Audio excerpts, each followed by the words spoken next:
right? So friends, take away, reduce, they reduce the pressure of life for us. I was showing my friend yesterday, and she was asking that how many times do I go to my farm? I only go once a quarter. I know a lot of people don't believe that. I go once a quarter, right? I'm only able to do that because I have people I can trust to do the work for me, right? I have a full-time job, so I can't go there too often. But I know people that have full-time jobs, they have to go there every weekend. You'll die before your time. You'll die before your time. There's only so much you can do. And you can only grow to the extent to which you can delegate, right? You can trust everybody, but you need to, over time, find people you can trust.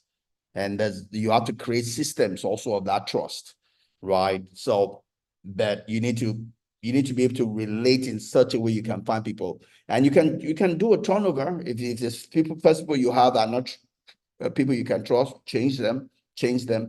But if you're not able to find people you can trust, there's a question about yourself, right? You have to ask yourself, why is it that you can't find people you can trust? It might be that you have a problem with your social fitness. It might be you're not relating right. It might be you're probably stingy person. It might be you're not open to rewarding people. So people are looking for other ways to get things from you because your hands are not open. You cannot shake with people with clenched fist. If you clean with your clenched fist, you can't shake people, right? Again, giving is what opens life. It's the key to life. Your hands need to be open. Yes. Don't forget again, like we said, the devil is in the adverbs, right? It's not too much, it's not too little, it's balance. God is in the balance. Life is in the balance. Life is not in the adverb, it's in the balance, right? So we're not talking about that you give so much you have nothing left, right? That will turn to poverty just as well. I know they don't want to emphasize that in church, but if you give too much, you'll be poor, right? It's not giving too much. It's not giving too little. It's finding the place of balance for you. Find the place of balance for you. And the place of balance is different from all of us.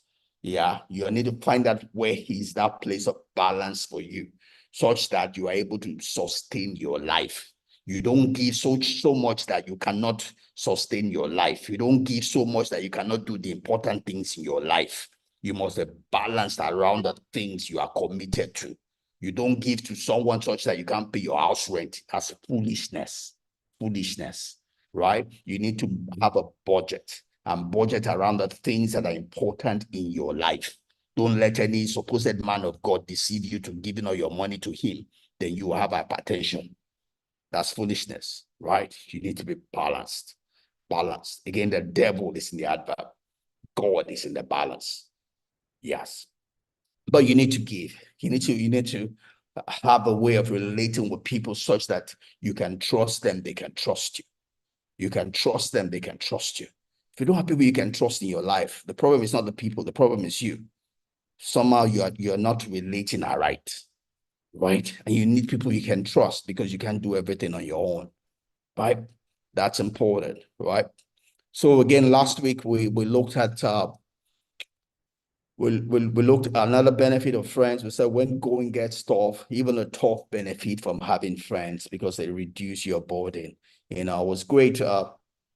My mother-in-law's burial. I had people from my elementary school come, people from my secondary school come. Gave me a sense of importance. Right? I could have still been there without anybody, but it makes a difference that you have friends come when you have something to do. Whether you know it or not, it reduces your blood pressure. It gives you a sense of belonging. It gives you a sense of family. And it was important. Again, it was important going out to commiserate with our friend yesterday. You need people in your life. This afternoon, after I'm done here, I'm going to go for a meeting of my old boys secondary school because I'm part of the executive, right? It makes a difference that I can associate with people. I don't do that all the time, but we're just going to go there and just have fun together. Talk about manly things. We're planning for 40th year. It's 41 for me, but it's 40th for some people. We have 3 sets together. We're working, so we're doing a 40th anniversary, this year. So we're going to be planning that, but just the time together with other people, all the boys that you went to school with, coming from different walks of life. It makes a difference in your life. It puts life into your life. It puts life into your life. We might not necessarily agree on everything. They're not all necessarily Christians, right? I'm a pastor, right? But we relate on the things that bring us together. Because I'm a pastor doesn't mean I only relate with Christians, right? There are Muslims that are my very good friends, right? We relate based on what brings us together, right? Not everything will bring us together. When it comes to Christians, I relate based on the Christianity that brings us together. Dr. Gabriel, is my dear brother. We went to university together. We went to the same church together. He's a Christian. So we relate on all of those fronts, right? That brings us together, that you need to learn to, relate on, well, you can only relate on the where you have the overlap, right? Where you have the overlap, relate and enjoy your relationship on those grounds, and that will help you. It gives life to your life, as it were, and well, we talked about a difference between the way women relate and the way men relate, right? Women will generally relate face to face, all those small talks. We don't do small talks as men, right? So we don't necessarily, we're not necessarily the face to face relationship like women would do. Ours is we do side to side where we're looking at something that brings us together. Work for us on my secondary school platform. It's soccer, right? When anytime we all have belong to different premiership clubs, right? And we use that as a way to just have fun. We abuse one another, but we don't necessarily take it to heart. We don't take it personal, but just a time to just rub minds together and just enjoy each other and just release stress, right? We choose different political parties and have time together discussing on those, right? Not too many of us belong or gain from any of those political parties, but we just use that to have fun. Just something that brings us together. And that's what men do, right? For women, that's what we do. Women will probably be talking about their children, their marriage, and they do the small talks. But important thing is that you need other people in your life. Whatever it is that works for you, that brings you to engage with other people. I belong to a group in church, where I go, we call it the tech scribes. We spend time in meetings together. That brings us together, talking about the Bible, talking about the study things we do together, something that brings us together. We enjoy fellowship at that level, but you need that. You need people in your life. You can't do without. That's what it will give you life in your life. You will live longer when you relate. The other thing we got out when we're talking in the first reading is fact, one of the reasons women live longer than men is because women tend to relate. They understand the need for relationship more than men do. Women will break boundaries to relate with other people. Men tend to have this chauvinistic mindset and think they can do things on their own. That's why men die earlier than women. Women treasure relationship, and that helps to prolong their life. It adds life to their life. Men have this chauvinistic thing. I can do it on my own. I don't need anybody. That's why you die before your time, right? If you want to live long, you need to learn to relate with other people because there's life in doing that. Right. Yeah. So we look at this quote here. It says, a true friend is someone you can always trust on for companionship or for help if you need it. And that's important, and that's part of what we said earlier on, that all friends have benefit. If you have a friend and that friend cannot help you in the day of need, that person is not a friend. And the best time to find out people that are like your friends is when you are in need. When you're not in need and everything is going on with you, everybody's your friend. If it comes to benefiting from you, everybody seems to appear to be your friend. But when you truly need a shoulder to lean on, the people that you find, those are your true friends. Maybe that person is just fair weather people. Not that moment, I wouldn't call them friends.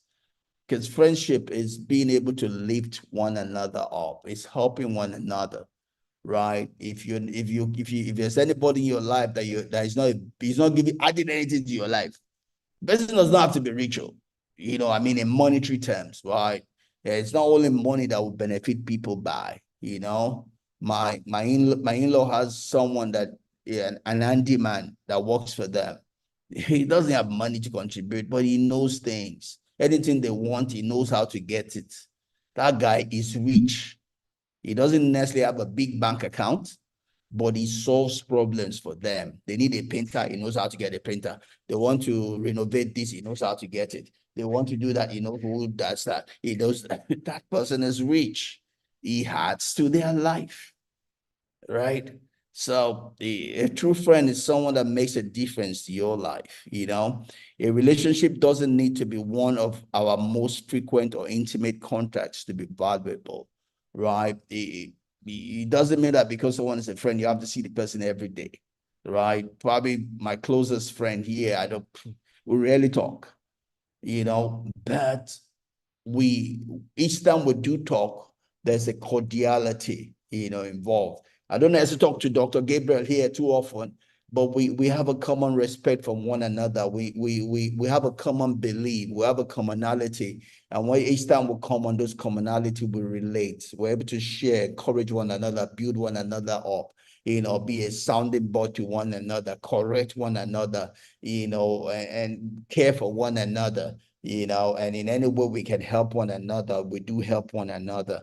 We come a long way, and we care for one another. It's important to each of us that will make heaven, and we'll do anything to help one another in that regards.